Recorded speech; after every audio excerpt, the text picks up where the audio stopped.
ноября в Башгу проходит научная конференция и круглый стол, посвященный Дню психолога. Давайте поучаствуем.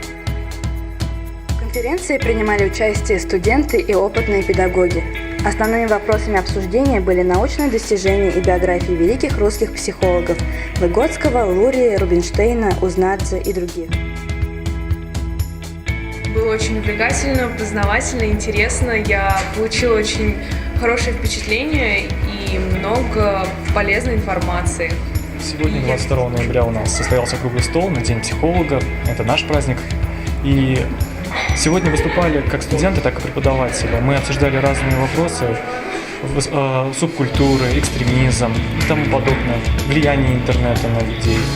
С помощью этого круглого стола мы хотим развить наши профессиональные качества и просто научиться выступать перед публикой. Асна Гилязева, Александр Старочкин, специально для Правком ТВ.